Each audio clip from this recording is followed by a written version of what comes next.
eu quero desejar, né, que todos tenham uma boa noite de aprendizados e compartilhamentos de saberes e conhecimentos, né, e dizer que agradecer a Thais por ela estar aqui conosco. Mais uma vez, não é a primeira vez, né, que a Thais apresenta um filme, vem falar no CinePC, e Uhum. é uma alegria muito grande receber a Thais. Eu acho que todos conhecem a Thais. Se não conhecem, eu vou falar bem rapidinho aqui também. Deixa eu procurar aqui.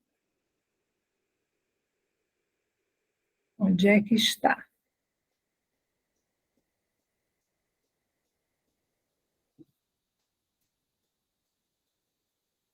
Thais Lia Castro Leite, psicóloga graduada pela Universidade de Fortaleza, mestra em psicologia pela Universidade de Fortaleza, psicanalista formada pela CLIO, Associação de Psicanálise, psicóloga clínica e psicanalista de crianças, adolescentes e adultos, supervisora clínica e colaboradora da CIP.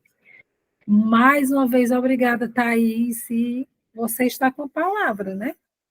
Boa noite, pessoal.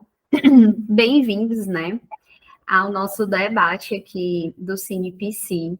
A ideia que eu tenho hoje aqui realmente é debater com vocês. Eu espero que vocês entrem na onda, né, digamos assim.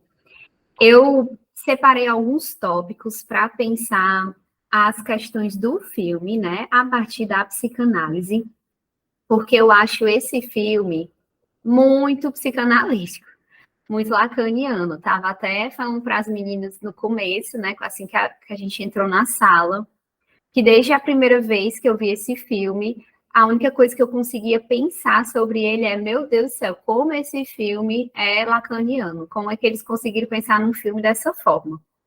E por quê? Né, gente? Fazendo um resumo do filme, eu acredito que todo mundo tenha assistido, né? A gente sabe que é um filme que se passa num cenário onde naves extraterrestres chegam, 12 naves chegam na Terra, ninguém sabe por quê, o que, que eles querem, o que, que eles vieram fazer aqui. E nessa tentativa de descobrir, de se comunicar com eles, né, com os heptapods, que são os seres que ocupam essas naves, eles, o pessoal do governo americano, né, que é onde o filme é retratado mais especificamente, eles contatam uma cientista, né, uma linguista. Ela tem um grande conhecimento sobre linguagem e dá para perceber, né, pelas referências que eles trazem, que ela trabalha com muitos aspectos da linguagem. Então, eles chamam ela para ver se ela consegue se comunicar com esses seres que ninguém está entendendo o que está acontecendo, né? E o que a gente vê acontecer no filme é muito confuso, né? A Cláudia até tinha falado, o filme é bem confuso, assim, a estrutura dele. Principalmente para quem vê pela primeira vez, porque ela fica tendo memórias, né, de uma vida que somente no final do filme a gente vai entender que ela não vivenciou realmente aquilo ainda. E ela, no final do filme, que consegue entender o que afinal é aquilo. E a gente vai discutir toda essa questão durante o debate hoje. E aí, por que que eu pensei justamente nesse filme para a gente falar sobre psicanálise, né? Primeiro, porque a gente, partindo de uma psicanálise lacaniana, a gente vai trabalhar com uma estrutura de linguagem, né? A gente pega do ponto de partida do Lacan, que ele traz a ideia, a noção do inconsciente estruturado enquanto linguagem. E aí a gente precisa articular alguns pontos, porque existem pontos de divergência, existem alguns pontos de convergência em relação ao que acontece no filme. E aí, durante o filme, a gente percebe duas questões principais. A primeira é que os heptapods têm uma forma estruturada de linguagem completamente diferente da nossa humana, porque eles não trabalham com uma linguagem linear, né? A linguagem deles é circular. E, principalmente, a escrita deles não é uma escrita baseada na fonética, né? Como a nossa escrita é, a nossa forma de construção de linguagem, de uma maneira geral no mundo, mesmo nas escritas que não são como a nossa portuguesa, né? Por exemplo, a escrita chinesa, que ela é baseada em signos, a escrita oriental, que também tem uma outra origem de linguagem, mas todas partem de uma construção linear. E a escrita e a forma de comunicação dos heptapódios, ela é semasiográfica, né? Ou seja, ela transmite... Oi? Alguém fala alguma coisa? Não, né? Ela transmite um significado, né? A ideia dela... A linguagem do Oliver, meu cachorro, acho que foi isso. Começou a latir. Ela transmite um significado, né? A ideia é transmitir um significado no todo linear, no todo circular, e ela não é construída de uma maneira linear, justamente porque para construir um logograma, que são esse formato de linguagem, esses formatos de imagem que eles trazem no filme, você não parte nem de um ponto de início nem do fim.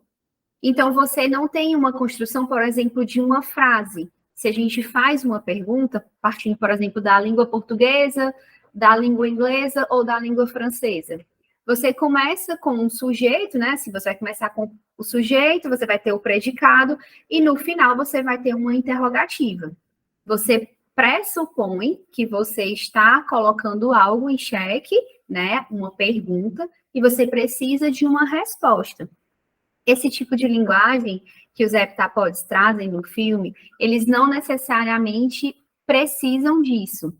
E existe uma outra questão que é bem interessante, que a gente pode pensar em relação à própria questão da psicanálise, e na construção, por exemplo, da estruturação do inconsciente, que é a forma como a gente entende a sincronia e a diacronia em relação à construção da linguagem. Ou seja, quando a gente pensa na linguagem que a gente tem estruturada e que nos estrutura subjetivamente, porque é a linguagem que a gente constrói, a gente vai pensar em uma linguagem sincrônica. Quando eu me comunico aqui com vocês, existe uma sincronia do tempo que eu falo, do que eu me proponho a falar, e é muito difícil eu passar por isso, é muito difícil eu conseguir me comunicar efetivamente com vocês, efetivamente, né? Sabendo que a linguagem sempre vai haver falhas, a comunicação sempre vai ter falhas. Se houver uma diacronia do tempo, então vamos supor que se a internet de vocês falha e o meu som chega atrasado, cada um vai receber isso de uma forma. E se a nossa conexão, né, pensando na estruturação, por exemplo, da linguagem, ela precisa de uma sincronicidade para que a gente possa compreender a constituição psíquica do sujeito. E como é que eu pensei nisso, né? Como é que eu consigo trazer isso para vocês de uma maneira mais lógica? Quando a gente pensa, por exemplo, na constituição de um bebê, a gente vai trabalhar esse inconsciente estruturado enquanto linguagem. A gente vai pensar no banho de linguagem que essa criança recebe, os significantes que são expostos ali, mas também a interação com que isso acontece. E a interação com que isso acontece, ela precisa de uma sincronia. Tanto que um dos marcos que a gente percebe, por exemplo, em relação a um bom desenvolvimento de um bebê, de que ele está em um saudável desenvolvimento psíquico, é se existe uma sincronia, por exemplo, no processo dele de lalação, se existe uma sincronia nas falas dele, quando ainda não são faladas realmente. Então, naquela musicalidade realmente que o bebê emite quando você conversa com ele, um bebê de 2, 3, 4 meses, e aqueles gritinhos, eles têm sons alterados, sons que vão significar muitas coisas dentro da linguagem, mas não necessariamente uma palavra. E a gente vai entender isso como uma maneira de comunicação. Sendo que a nossa base humana a gente precisa de uma linearidade e a gente se comunica a partir disso. O que acontece no filme, que eu acho uma proposta muito interessante da gente pensar numa composição clínica, é o que aconteceria se o nosso inconsciente fosse estruturado de uma outra forma. E aí a gente pode pensar numa coisa que o próprio Lacan já propõe, que a gente não trabalhe na clínica com um tempo cronológico, que a gente trabalhe na clínica com intervenções partindo de um tempo lógico, de uma construção linguageira, né, de uma construção discursiva, a partir de uma lógica em cima desse discurso. E por que pensar isso dessa forma? Vamos lá, né? Quando a gente pensa nessa linearidade, a gente pensa numa cronologia e a gente precisa dela para mediar uma formação psíquica, para avaliar, por exemplo, um bebê, uma criança, né? Mas ao mesmo tempo que a gente precisa disso, que a gente precisa de um adulto, por exemplo, que incentive essa criança e consiga dar uma resposta em tempo hábil, a gente sabe que as formas inconscientes, elas não se estruturam de maneira cronológica, tanto que a nossa memória é falha. A nossa memória nos traz lembranças, muitas vezes, que não existem, ou que não foram daquela forma, porque são lembranças formadas também a partir da nossa vivência e a partir dessas interações. E nesse movimento que a gente, por exemplo, percebe na clínica, a gente também vai ver um processo de diacronia. E isso é importante da gente pensar, porque o Lacan, ele traz a proposta do inconsciente estruturado enquanto linguagem a partir da teoria do Saussure. E aí ele vai trabalhar com essa lógica dos signos, mas ele vai construir isso de uma outra forma, porque ele subverte a importância que o signo tem dentro da teoria do Saussure, porque o Saussure ele vai estruturar toda uma semiologia. Então, os signos que representam determinadas coisas. Então, se eu penso numa garrafa, eu vou imaginar uma garrafa, né, nesse sentido.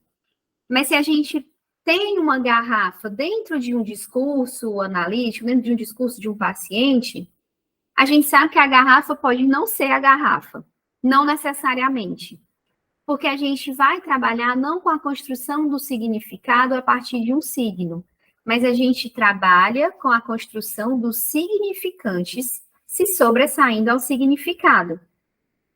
E isso é uma proposta que o filme me remete muito, porque eles conseguem construir na linguagem dos heptapodes uma série de palavras, mas que por ser justamente de uma linguagem que não é linear, né? Uma linguagem que ela não tem nem começo nem fim especificamente, ou seja, ela não tem uma cronologia, ela se apresenta de uma maneira lógica.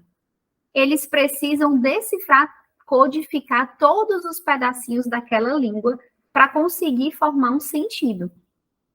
E aí, uma coisa que me chama muita atenção é como a forma de pensar estrutura a nossa forma de existir, a nossa forma de discursar e o que a gente traz sobre isso.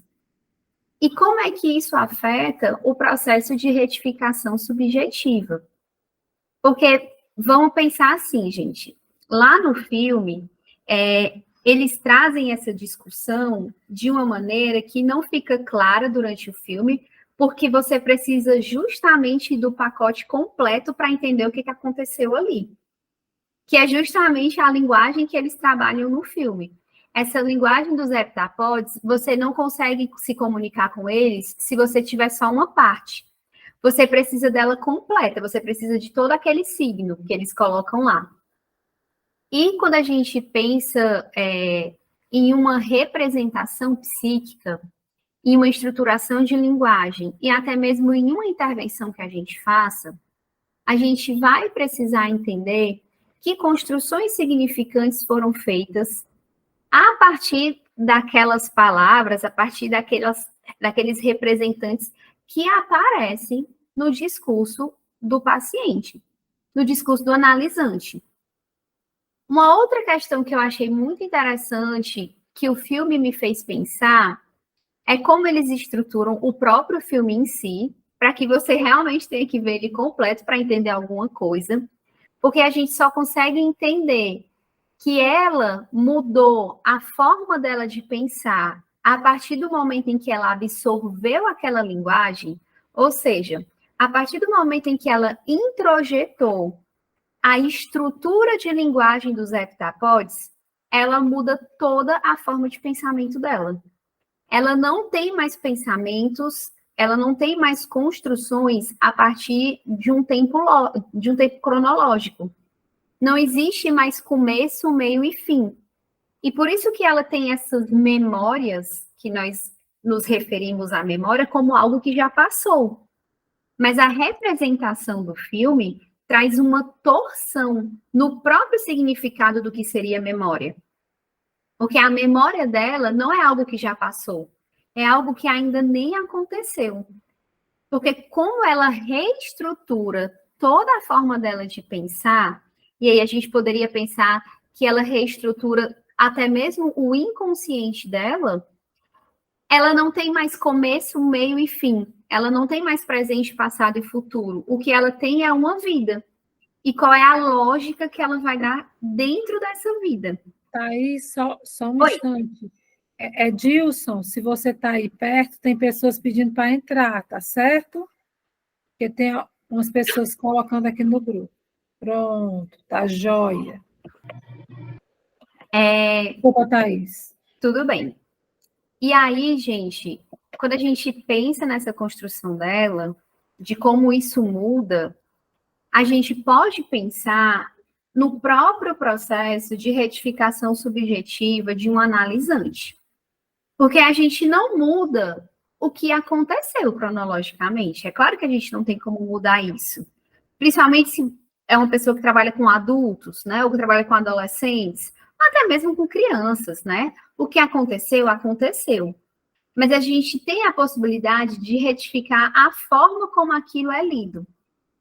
E dar uma lógica e também um sentido para essas construções, ou um novo sentido, no caso da retificação subjetiva. No filme, ela até pergunta para o Ian, que é o outro cientista, né, o principal, assim, junto com ela, o que ele faria se ele pudesse ver toda a vida dele, inclusive o que vai acontecer depois, né?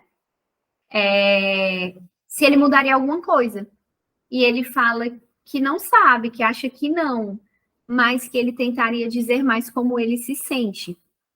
E essa pergunta dela me chamou muita atenção, porque no caso dela, ela escolhe não mudar nada. Ela aceita a jornada, como ela coloca no final do filme. E a jornada que ela vai passar é uma jornada muito intensa, porque é uma jornada de perda.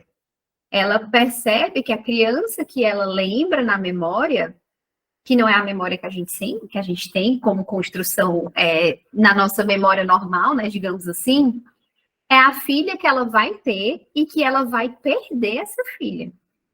E isso tem um peso muito grande, né? Assim, imagine o que é você saber que você vai ter um filho, que você vai amar esse filho, que você vai perder esse filho. Que forma você poderia se estruturar para lidar com isso, né? Eu até fiquei pensando que seria algo muito difícil se a gente conseguisse reestruturar nossa forma de pensar ao ponto de que a gente não tivesse essas conexões entre presente, passado e futuro.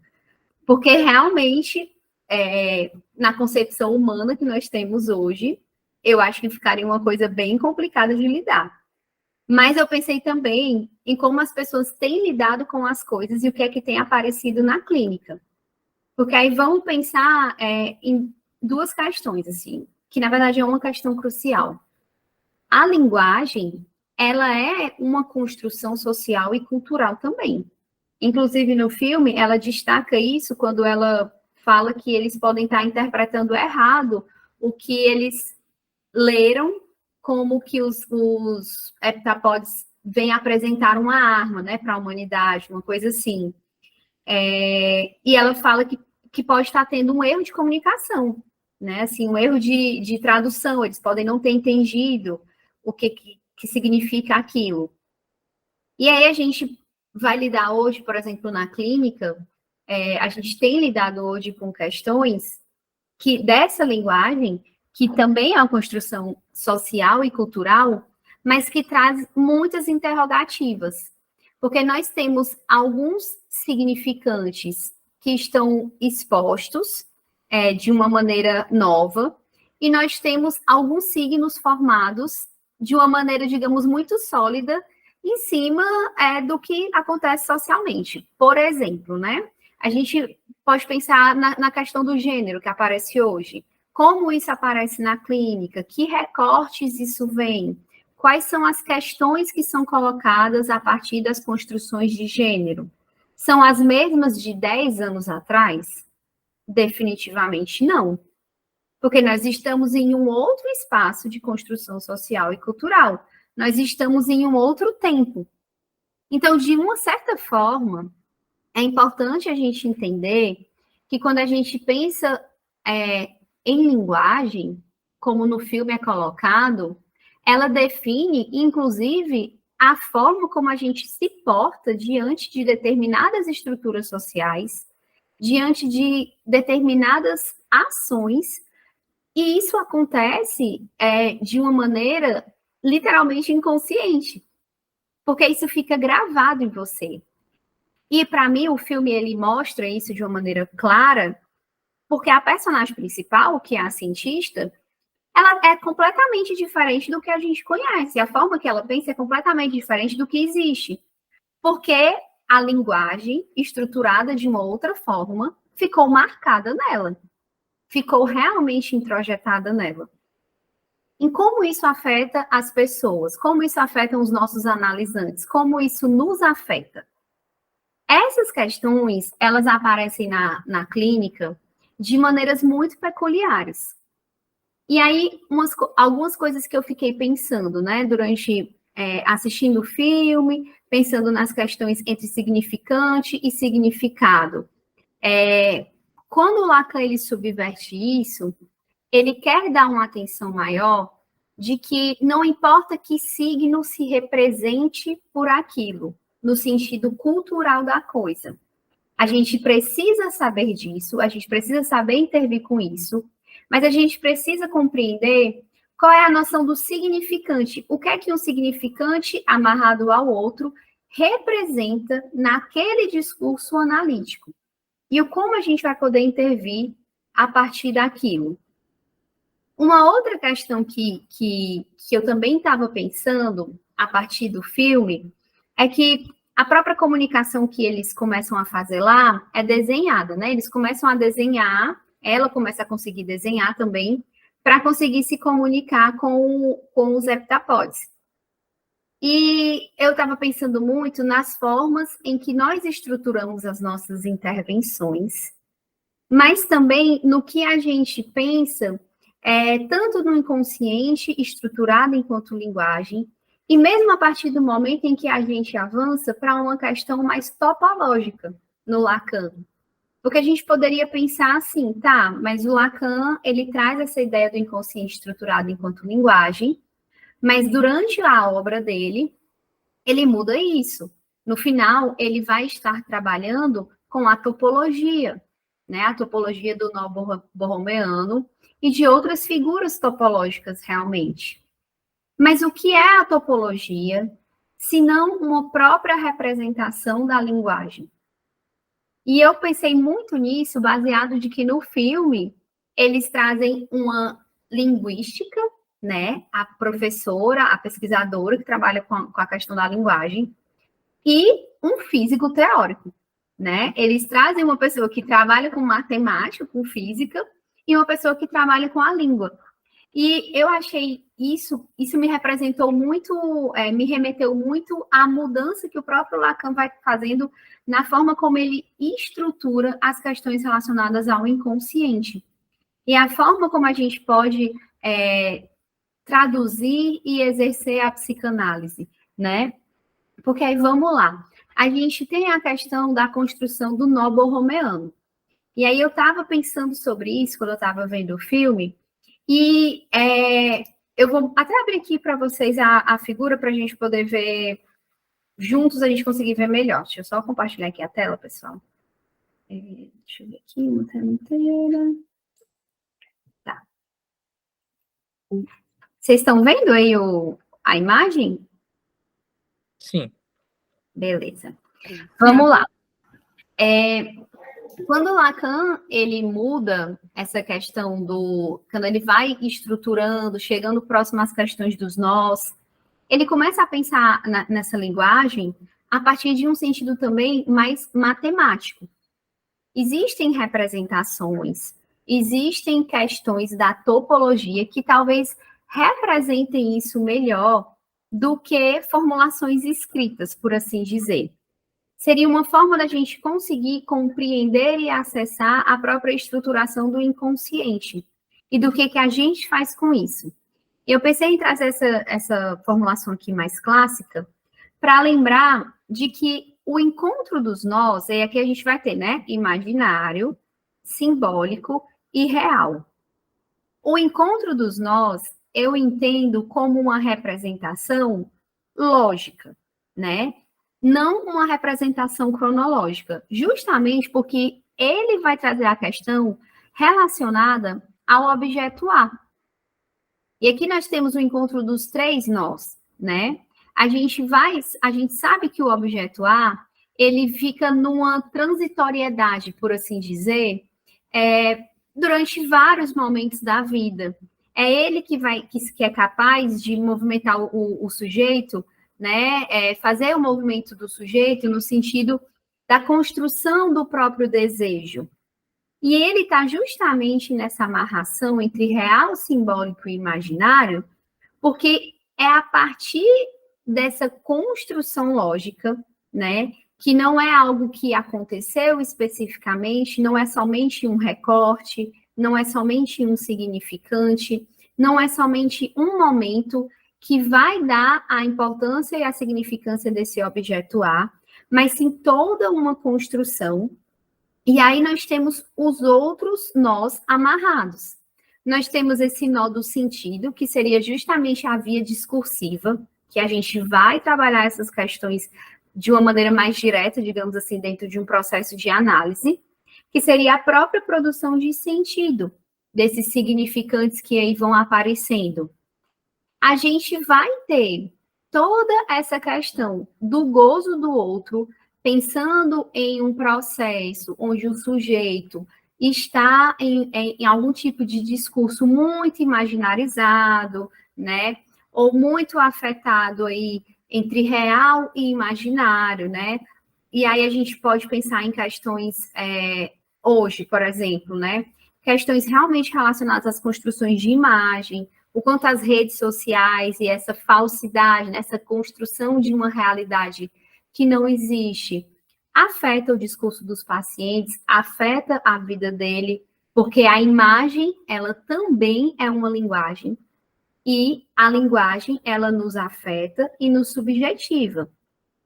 E a gente vai ter também aqui essa questão do gozo fálico, né, que estaria aqui entre o real e o simbólico, né, que é uma espécie de movimentação, mas que a gente precisa ter um cuidado em perceber como isso está sendo amarrado dentro da própria construção e do discurso do sujeito. Por que eu pensei em trazer essa imagem para a gente pensar em algumas coisas, né? Primeiro, porque ela é uma imagem circular. E aí eu lembrei muito da linguagem dos heptapodes. Segundo, porque eu entendo que quanto mais o Lacan se aproxima de uma topologia, quanto mais ele passa a trabalhar com objetos topológicos, e aí a gente pode pensar em vários objetos topológicos. A gente vai pensar no nó borromeano, mas a gente também pode pensar na banda de Möbius, a gente pode pensar na garrafa de Klein. O que a gente vai ver é um avanço de uma construção de pensamento, de uma estruturação realmente para lidar com a linguagem, de uma forma que não seja cronológica. E isso tem tudo a ver com o que o filme representa, né? Para mim, a maior lição que eles trazem naquele filme, basicamente, Se a gente muda a forma de pensar, se a gente estrutura a linguagem de uma outra forma, a gente muda tudo.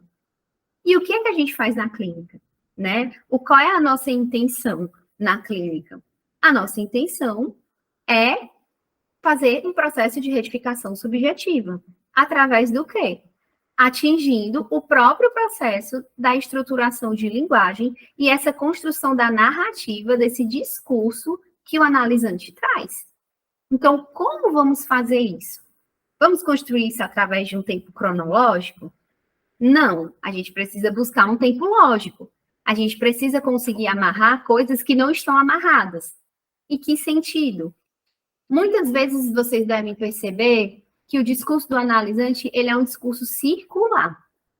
Ele é um discurso que ele circunda uma mesma situação, um mesmo significante, as mesmas pessoas, ou não as mesmas pessoas, mas as mesmas representações, né? E é justamente essa circularidade e não a linearidade desse discurso que faz com que a gente possa compreender o que de fato se repete. E aí, o filme, ele traz isso de uma maneira bem clara. Eles só conseguem construir essa comunicação lá com os heptapods a partir do momento que eles conseguem repetir várias e várias vezes as sessões e os mesmos signos lá que aparecem, né? As mesmas frases completas que os heptapods soltam quando eles escrevem lá naquela parede transparente lá deles. E a gente precisa fazer essa construção na clínica partindo de um pressuposto de que aquilo não está claro, de que a gente precisa interrogar justamente as faltas que aparecem ali, ou que aparecem também como construções de certeza, né? E por que a gente precisa pensar na construção da certeza como algo que deve ser atingido? Porque a construção de uma certeza, muitas vezes, por exemplo, eu tenho certeza que o meu pai não me ama por causa de tal coisa, vamos supor, né? Ela parte de uma série de situações que aconteceram ou não aconteceram, mas para aquela pessoa aconteceram, e que você busca uma cronologia, às vezes, ali do tempo, e você começa a interrogar, e a partir do momento que você começa a interrogar, começam a haver faltas. Mas será que é assim mesmo? Por que é assim? Mas naquele dia tu me falou tal coisa, tu falou que o teu pai fez tal coisa por ti. E essas interrogativas, elas desconstroem uma tentativa de ter um discurso linear. E talvez seja nisso que a psicanálise consiga se afastar, por exemplo, de outras técnicas, né, digamos assim, de outras formas de intervir clinicamente na construção psíquica. Porque nós temos a psicanálise, bom, a gente sabe que ela não é uma abordagem da psicologia, né, mas muitos de nós conheceu ela a partir da psicologia. Mas, quando a gente pensa em psicologia, especificamente falando, e aí vamos pensar na clínica, a gente pega as questões da abordagem e a gente vê que o que eles tentam fazer são construções lineares. São construções de uma lógica que traga tempo, que traga referências e tudo mais. E a gente pode até tentar racionalizar esse discurso de uma certa forma dentro da clínica, mas não com o intuito de fazer com que essa construção continue assim. Justamente com o intuito da gente conseguir abrir uma cisão nela. E desconstruir isso, né? E trabalhar com uma lógica que não é temporal, que é a lógica da produção significante e, consequentemente, do sentido que se dá aquilo para aquele analisante. Então, a gente vai fazer um movimento contrário.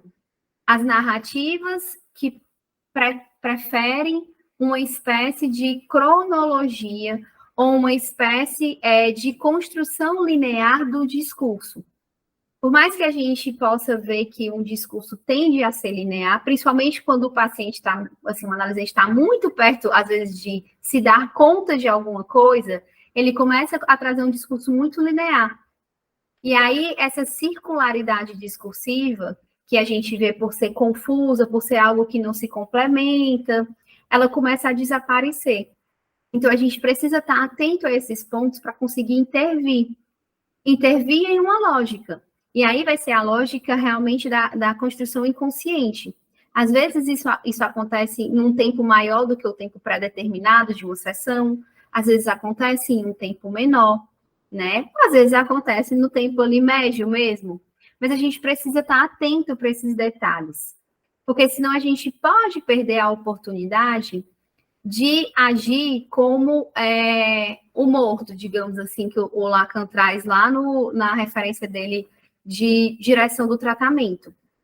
Quando ele traz essa referência do morto, ele não está falando que o analista precisa ser o defunto, porque o defunto está morto de verdade, né? Acabou, não tem mais o que fazer. Ele vai falar do morto do jogo do bridge, que é justamente você se mortificar para que o jogo aconteça, mas você ressurge quando é necessário, para que o jogo continue acontecendo. E essa seria a nossa função. E quando você pensa numa estrutura de linguagem, e aí a gente já falou aqui de sincronia e de diacronia, a gente vai ter que trabalhar com ambos os aspectos ao mesmo tempo. Ou seja, a gente tem que ter uma sincronia, que seria justamente esse mesmo tempo, uma sincronia de captar esses significantes que o analisante traz, né? Mas a capacidade de trabalhar com isso de uma maneira diacrônica, porque a gente vai trabalhar com isso através do tempo.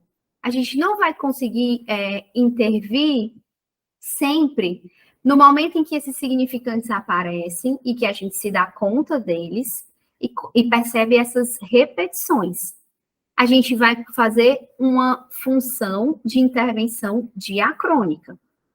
E isso é importante da gente conseguir captar, porque por mais que a gente viva entre sincronia para entender essa construção e diacronia a partir das nossas intervenções, a gente não pode perder a forma como isso vem se construindo para o analisante.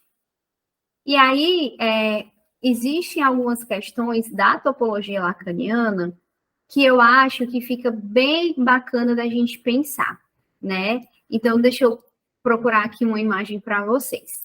Quando a gente pensa, por exemplo, na imagem da banda de Möbius, né? Por que o Lacan propõe a banda de Möbius como uma forma da gente pensar essa construção da linguagem e essa colocação da linguagem em relação a entender o que a gente precisa fazer com isso, né? Quando ele traz essa imagem, eu vou colocar aqui para vocês. Deixa eu compartilhar aqui de novo a tela, gente. Deixa eu ver aqui. Olha só. Essa daqui, tá, gente? Porque a outra tá estática, mas essa daqui tá mexendo.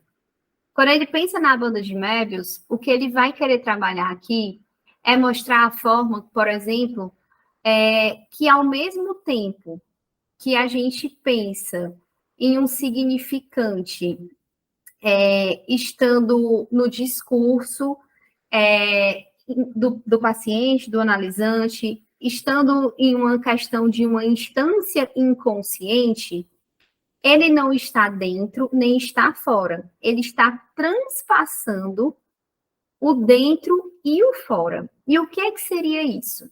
Isso é uma diferença fundamental entre o Lacan e o Freud.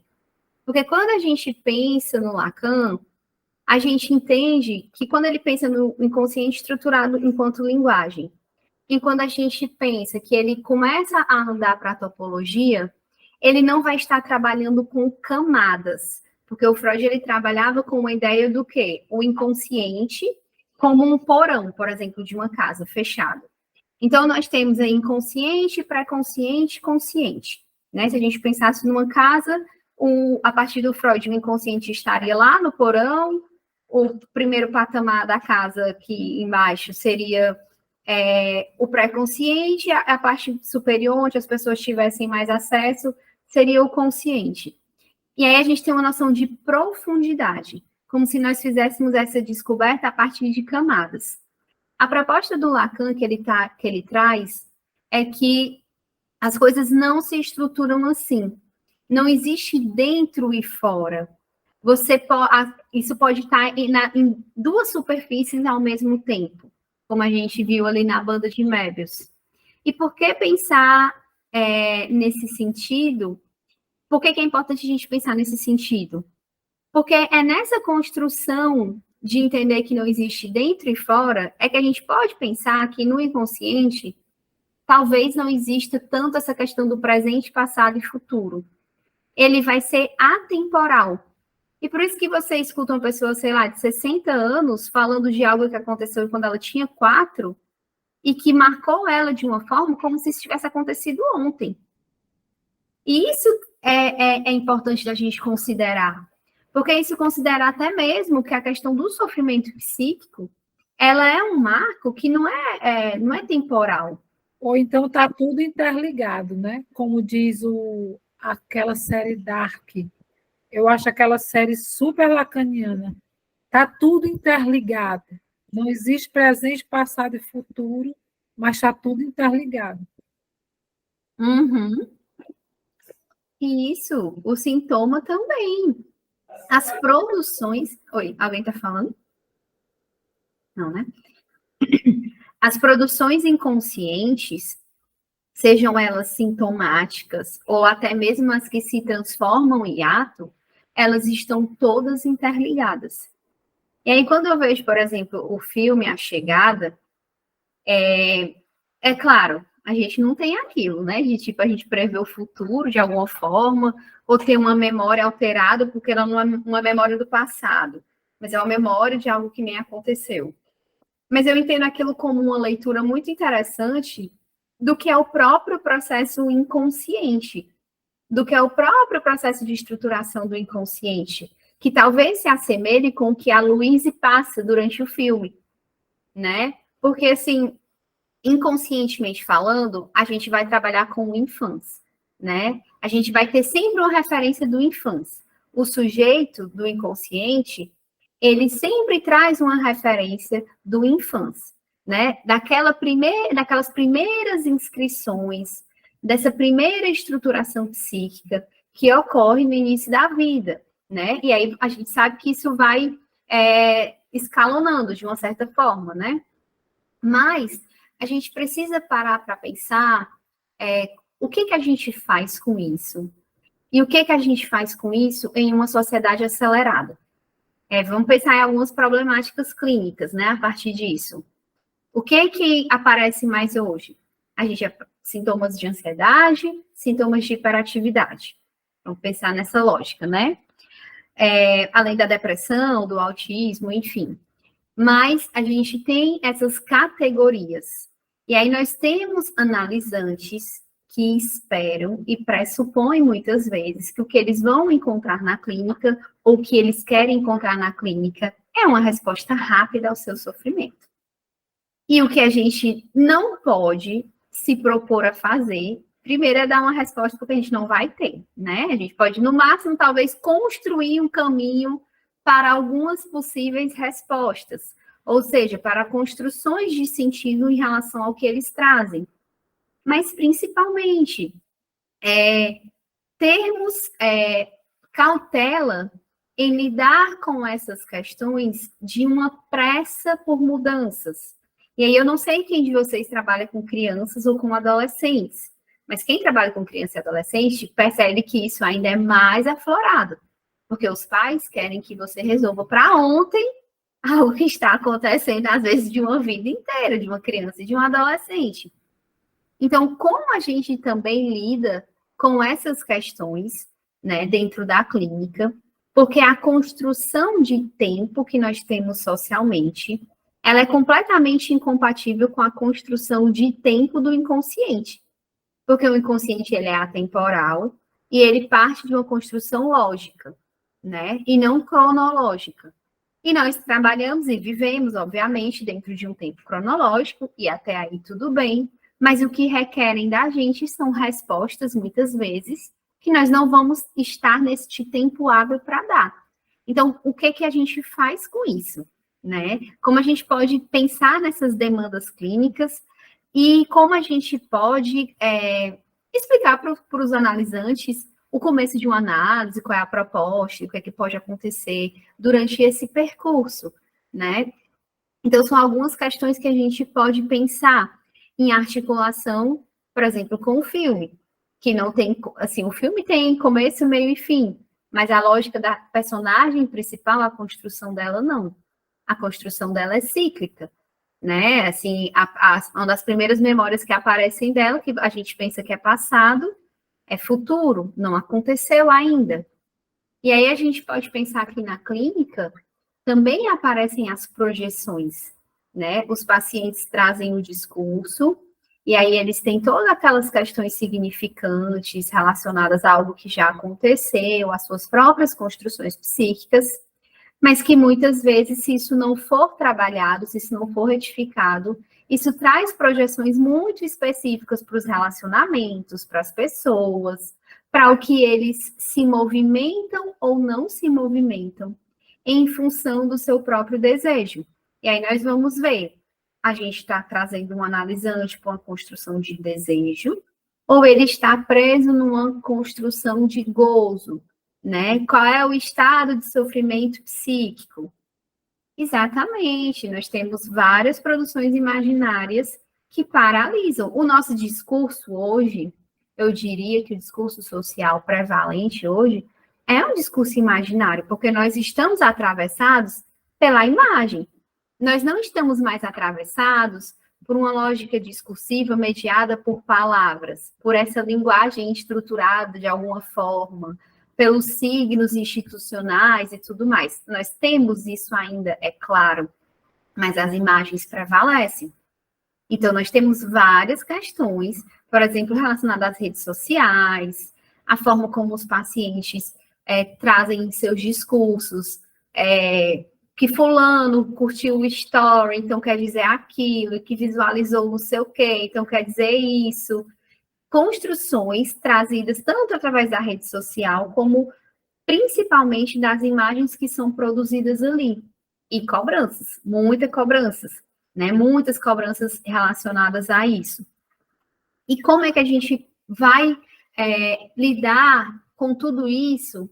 Como é que a gente pode lidar com tudo isso? Partindo de uma posição de analista. Lembrando que a posição do analista é a posição de objeto. A gente precisa conseguir causar desejo nesse analisante, no sentido de causar um desejo para que ele se movimente. Como fazer isso dentro de uma construção que não seja congelante? Em que sentido? O que é cobrado da gente? Quais são as cobranças sociais e quais são as cobranças que esses próprios analisantes já trazem a partir do momento que tentam entrar em um processo de análise?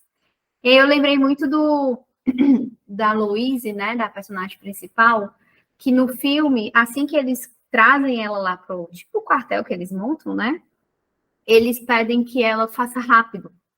A gente precisa de uma resposta para ontem, né? Nós não temos tempo para isso. Você precisa descobrir o que eles querem. E aí ela tem que explicar mais de uma vez coisas do tipo assim, mas eu preciso construir a lógica das palavras, depois eu preciso entender esse significado, eles precisam conseguir entender também o que a gente está falando. Não tem como eu fazer isso dessa forma apressada, digamos assim. Então, ela traz algumas colocações que são temporais, que são necessárias, mas ela também expressa que esse apressamento, na verdade, vai muito mais atrapalhar o próprio processo de comunicação deles do que resolver a questão. E aí eu penso a gente enquanto analista, né? Como a gente consegue colocar isso? Como a gente consegue apresentar um processo de análise, um processo de produção discursiva como algo que leva a uma construção temporal, sabendo que nós não vamos lidar somente com essa questão do tempo, da linearidade do tempo. É algo que a gente precisa pensar e conseguir explicar para quem está entrando nesse processo de análise. Oi, Douglas, pode falar. Tô falando tudo isso, Thaís. Eu me lembrei de um termo que eu gosto muito de usar, que é o resto, né? E tudo em vida é resto. E em morte, acho que também resta alguma coisa, né? E assim, memória é resto, mas a gente não quer que reste. A gente quer que tenha tudo. Então, ao mesmo tempo que no filme a gente consegue ver a ideia psicanalítica do que seria inconsciente, né? Que é isso que se mostrou das formiguinhas, que eu não sei pronunciar aquela palavra, mas ao mesmo tempo a gente vê no filme justamente essa ânsia. Eu até escrevi aqui o que eu pensei, que você falou, memória nesse filme seria aquilo que ainda vai acontecer, né? No caso dela. O que ela tem uma vida e a lógica que ela vai dar dentro dessa vida. Eu pensei, cada mito é uma ânsia do que ainda vai acontecer, do que com tudo que já houve e não agora que a gente nem mesmo às vezes consegue viver, né? Então, é muito delicado no tempo que a gente está frenético, a gente não conseguindo viver o agora, ter para o amanhã um excesso de informações. Eu acho que o excesso ele turva o sentido do que a gente tem da vida, né? Os excessos confundem demais, assim como o pouco também. Quando a gente não quer ter só resto, quando a gente quer ter tudo, a gente não tem nada. A gente não se contenta com um pouquinho. Então, isso que eu falei no começo de memória é resto, mas a gente não quer resto, a gente quer tudo, a gente acaba ficando um humano sem ser sujeito, um humano mortificado, como tu mesmo falou. Então, eu tô achando maravilhoso essa tua compreensão do filme. Eu tinha visto o filme antes, vi pra gente estar aqui hoje, mas eu não tive essa sacada que você teve. Perfeito. Que bacana. Esse filme, eu já não tinha comentado com as meninas, desde a primeira vez que eu vi, eu pensei, tipo, meu Deus, que filme lacaniano. Mas, assim, foi vendo ele algumas vezes que eu fui construindo essa ideia de como é que ele, por que ele era lacaniano, porque na primeira vez eu pensei isso, mas não sabia explicar muito bem por quê, né? Mas ele traz essa questão. E como você colocou muito bem assim, né, Douglas? A construção dela de uma memória de algo que ainda vai acontecer e que é doloroso, né? Sempre achei pesado, assim, porque a gente, não sei se vocês percebem, mas no filme dá a entender que ela sofre porque ela vai perder a filha, ela sabe que vai perder essa filha, mas ela também não quer perder o processo de conhecê-la e de estar com ela. E ela sofre porque ela perde o marido, porque ele não suporta o fato de ela saber tudo o que ia acontecer e ainda assim eles terem tido a filha. Ou seja, por causa de perdas, ela perde, né?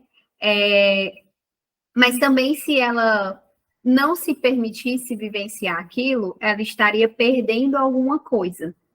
Então, assim, é muito complexo, né? Se a gente pensar que se a gente sofre pelo que já aconteceu e a gente perdeu, imagina se a gente soubesse o que vai acontecer, sabendo que ia perder alguma coisa lá na frente, né? Assim, acho que não saberíamos lidar na vida real.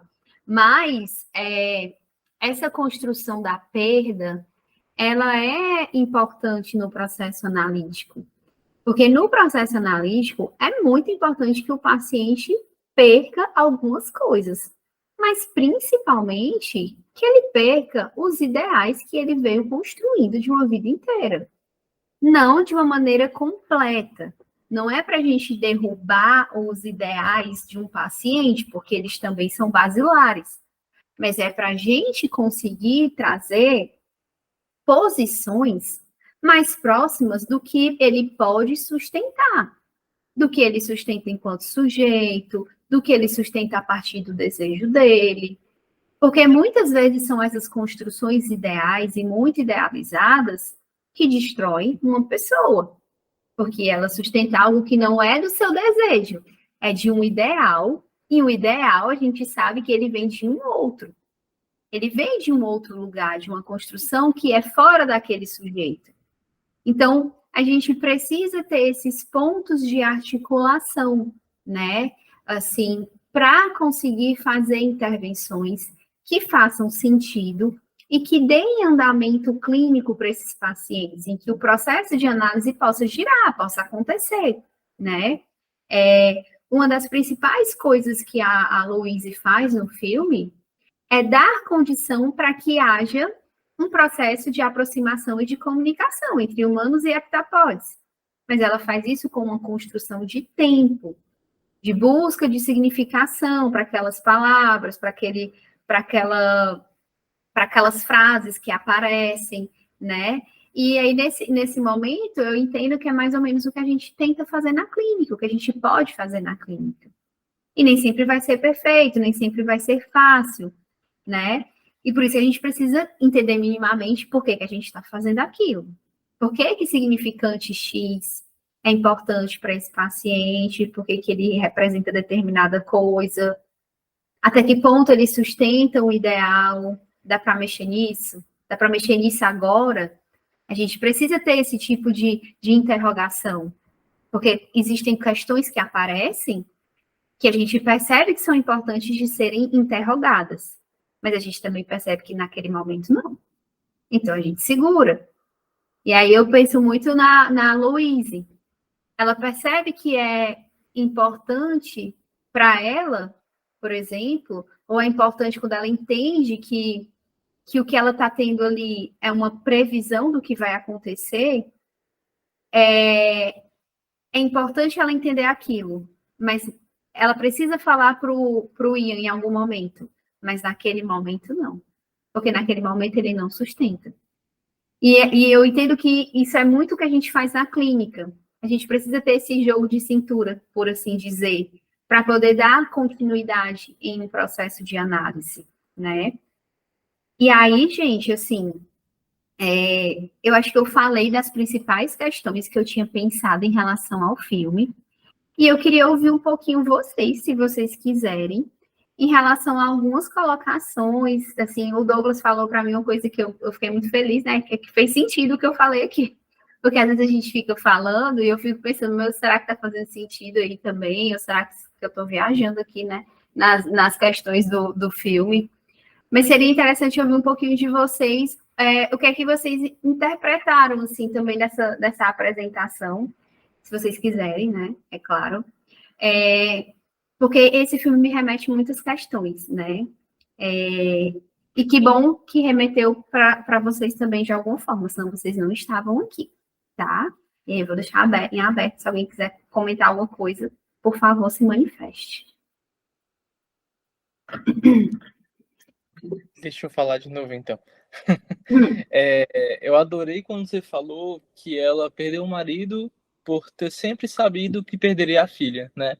Então, ela perdeu por saber que perderia. Enfim, a perda na perda. Isso acontece o tempo todo, né? A gente se relaciona com pessoas e as pessoas depois culpam a gente. O quê? Você sabia que você não era perfeita? O quê? Você envelheceu? Você perdeu, você ganhou idade, perdeu juventude? O quê? Você não é aquilo que eu achei que fosse, principalmente os ideais, né? Então, a gente não quer que reste, a gente quer o completo, ou seja, a gente quer que tudo que a gente imagina aconteça. E amar é saber perder, né? Amar é saber abrir mão para você conseguir estar minimamente em sociedade com um outro, com um amigo, com uma família. Então, assim, esse filme ele é mais humano do que a gente pensa, né? Fala dos heptapóides, mas na realidade o próprio ser humano já é um próprio ET. Quando você falou, não sei se eu viajei aqui, se a gente não viaja, a gente não conhece a realidade. O mundo está tão nesse vórtex de ilusões que acho que só quando a gente realmente viaja que a gente encontra o real. Sim. Tem isso que tu falou, né, Douglas? Do tipo assim, o filme é muito humano, né? Ele é um filme, teoricamente, a classificação dele é ficção científica. Mas eu acho ele também extremamente humano. Eu acho que ele toca em questões que são muito caras e muito profundas, né? Ainda mais do jeito que a gente vive hoje, né? E cada vez mais, né? Em relação às imagens, aos estereótipos e à questão do não saber perder. Eu também lembrei de uma coisa em relação ao filme, falo da memória, quando eu estava assistindo, eu lembrei de uma teoria do professor Henrique Figueiredo. Eu nem sei se ele está mais trabalhando nisso, né? Mas há uns anos atrás ele estava nessa. Então, acho que ele deve ter avançado em algum sentido em relação a isso. Ele trazia uma questão muito interessante de que o Alzheimer não necessariamente aconteceria somente por uma questão genética. E aí, eu não sei quem de vocês conhece epigenética, né? Mas a gente sabe que a epigenética, ela trabalha com a questão de que você pode até ter um gene para determinada coisa, mas não necessariamente ele vai se manifestar. Depende de questões subjetivas, depende de questões interacionais, depende de muita coisa, né?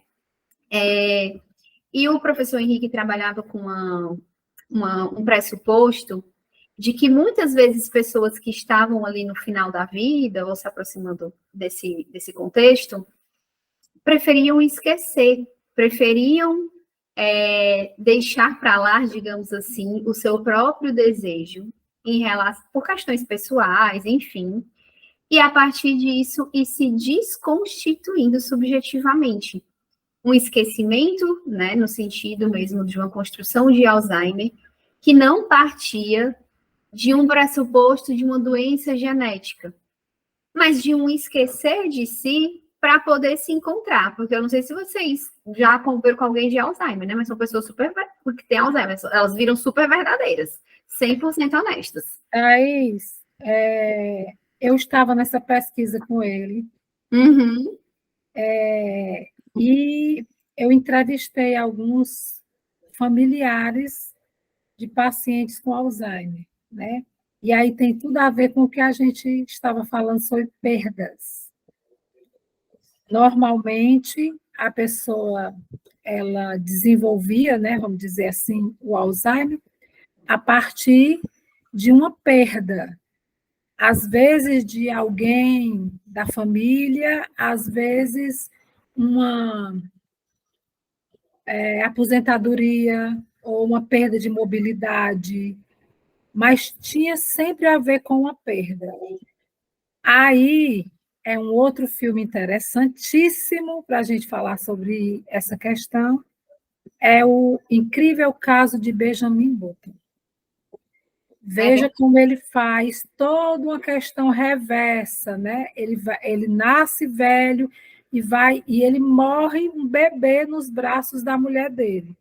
O paciente com Alzheimer, ele morre muitas vezes em posição fetal, porque ele procura uma tensão zero, e a tensão zero é a morte. Isso. E aí, gente, para fechar assim o que eu tinha pensado, né? Justamente essa questão da memória, né? Da perda, do não lidar com a perda, ou do arriscar a perda, que eu acho bastante interessante no filme, porque a Louise, ela arrisca tudo. Ela arrisca tudo sabendo que ela vai perder. E o preço que ela paga é muito alto. E aí eu pensei, na nossa construção social, qual é o preço que se paga em perder? As pessoas estão conseguindo fazer essa aposta? Elas estão sustentando isso de alguma forma? Porque o discurso que se tem e as imagens que se vende é que não se dá para perder nada, que não se perde nada, que não é possível nem necessário perder alguma coisa. E com isso, eu encerro a minha apresentação para vocês.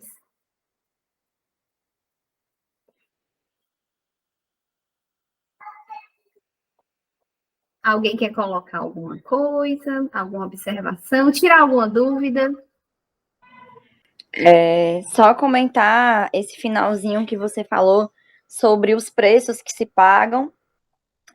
e sobre esse desejo, né, de proteção da perda, que eu acho que isso é um paradigma da sociedade atual, da atualidade, e que eu acho que isso está muito vinculado a um narcisismo, e, assim, o sujeito ele não quer se desvincular desse narcisismo, não quer fazer esse deslocamento e muitas vezes permanece num lugar que é infantil, né? Sim. E o lugar infantil é um lugar muito complicado, né, gente, para a gente pensar, assim, só para a gente começar a pensar. Porque o infantil, ele não tem suporte para lidar com determinadas coisas.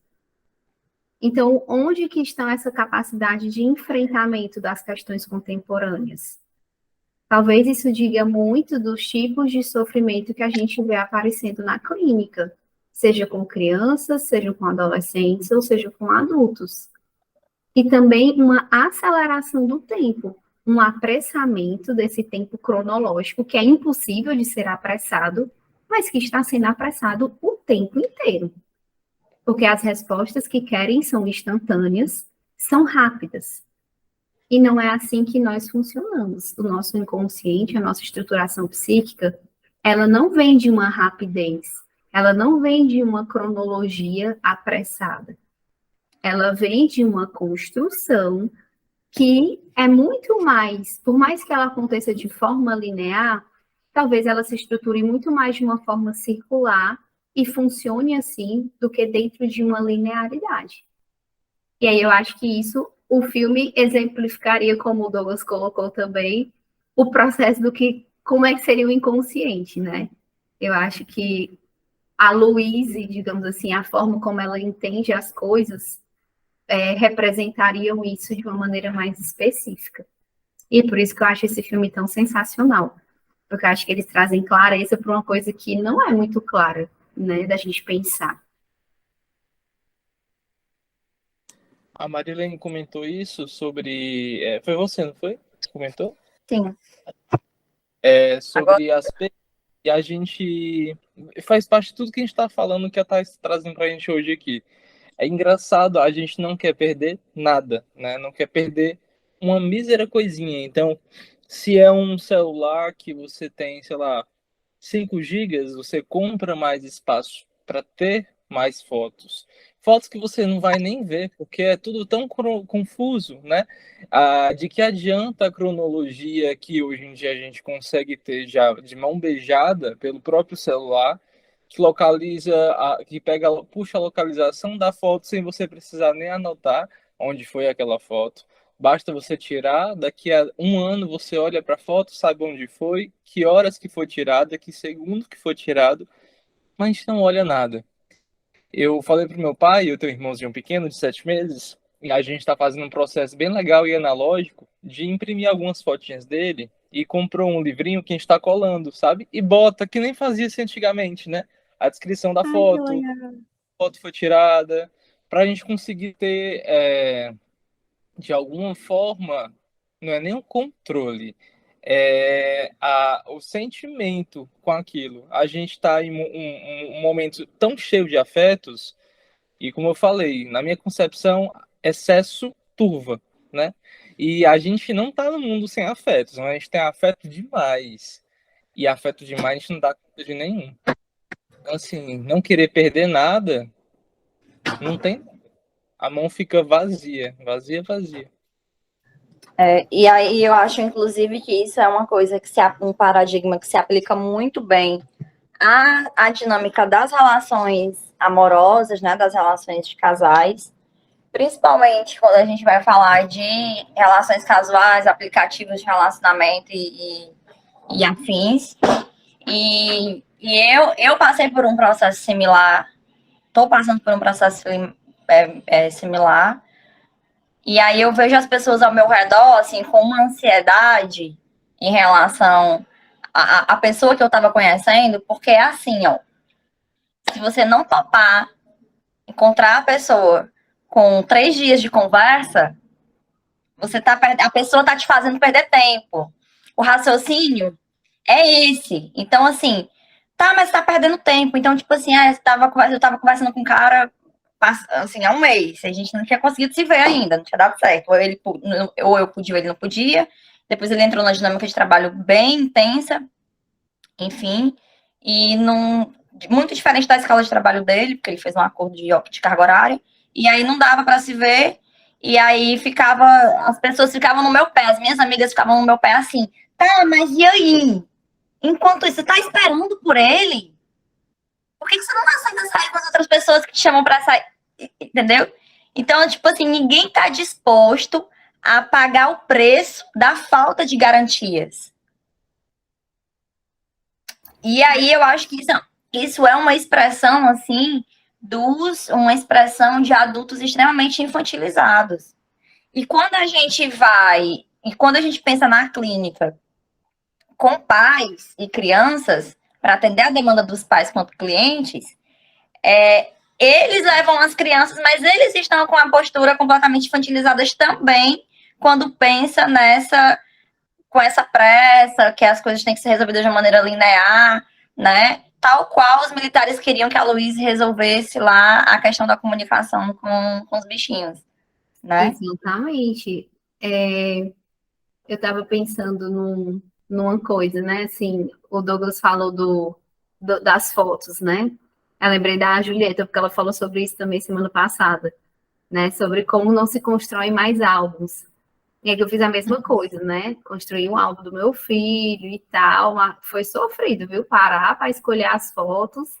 E aí eu estava pensando, assim, o quanto a gente não desacelera, né? E a gente está pensando aqui sobre tempo, né? Sobre tempo cronológico, tempo lógico. Mas a gente vive numa sociedade que não desacelera, que não espera e que não perde. É a sociedade do cansaço, né? Exatamente. Então, assim, produzir. como sustentar clinicamente isso? E eu nem estou falando no sentido, gente, de colocar o analisante para entender que ele precisa sustentar esse processo. Eu estou falando de como nós nos preparamos enquanto analistas para sustentar isso. O tempo, né, a construção do tempo na clínica, o perder, tanto perder no sentido de quanto tempo se perde para se fomentar uma intervenção, ou o que se perde a partir do momento em que você se propõe a fazer um trabalho desacelerado, né? E como é que a gente lida com isso? Então, assim, talvez o próprio filme, a nossa própria construção aqui, traga uma questão muito voltada também para o desacelerar as coisas, desacelerar processos, né? Lidar com as coisas em uma construção de tempo que é uma construção, né? Assim, o fazer o álbum, por exemplo, de uma criança é uma construção, aquilo dá um trabalho. Você para escolher a foto, você imprime a foto, você cola a foto, você anota alguma coisa na foto. E isso produz uma memória muito específica, uma memória afetiva, enfim. Mas você perdeu tempo, né? O quanto estamos dispostos a perder, a gente precisa perder. A gente precisa perder. Eu acho que quando a Luísa passa por esse processo todo de perda, que isso é demonstrado no filme, para mim fica a mensagem do enquanto sociedade precisamos perder. Porque, assim, perdas são importantes. Ninguém precisa viver só de perda, mas é importante aprender a perder, né? E talvez isso explique muito dos processos muito difíceis das crianças e dos adultos que têm adoecido quando lidam minimamente com o impedimento ou com qualquer perda. E é isso. E até porque a falta vai mover o desejo, né? Sim. E aí explica também por que está todo mundo, assim, de uma maneira grosseiramente falando, apassivado. Por que as pessoas não constroem nada? Por que não se consegue estudar? Por que não se consegue trabalhar? Por que não se consegue sair do canto? Como que se consegue fazer alguma coisa? Como uma criança aprende alguma coisa? Se nunca falta nada, se nunca dá espaço para acontecer nada. Não consegue desejar. Que não consegue desejar, né? Sim. E aí, né, Thaís, sem querer perder, acaba perdendo muito mais se apassivando.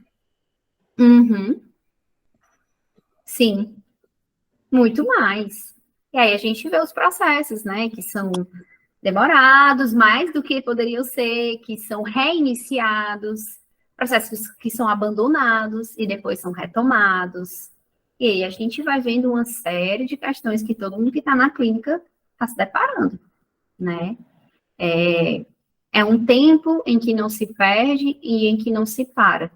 E aí que é o tempo todo você está parando porque você está perdendo uma série de coisas. Porque você não sabe dar conta do que está acontecendo. Né? Você não tem recursos para dar conta do que está acontecendo. Né? Então, ficam essas amostras grátis para quem não está na clínica saber o que está acontecendo, né? Atualmente. Porque essa é a realidade que a gente tem se deparado. E como é que a gente pode promover esse espaço? Né? Como a gente pode promover um espaço onde se desacelera, onde se perde alguma coisa, que não seja tempo, que se entenda que o que está acontecendo não é uma perca de tempo, mas que se for tudo bem, entendeu? Porque a gente precisa perder alguma coisa, né? E aí, essas construções, e talvez a gente volte para a questão número 1, né? Assim, o inconsciente estruturado como linguagem. Inconscientes estamos formando a partir de uma linguagem que tem sido cada vez mais esvaziada. A partir de um momento e de um espaço em que não há perdas, em que não há pausas. O que vai acontecer daqui para frente? E aí a frase que a Louise coloca para o Ian, né? Se você pudesse ver sua vida do começo ao fim, você mudaria alguma coisa? A gente não tem como ver do começo ao fim, mas a gente sabe o que está acontecendo agora. Então, a gente consegue mudar algo a partir do momento em que a gente se propõe a fazer aquilo. É isso. Obrigada, gente.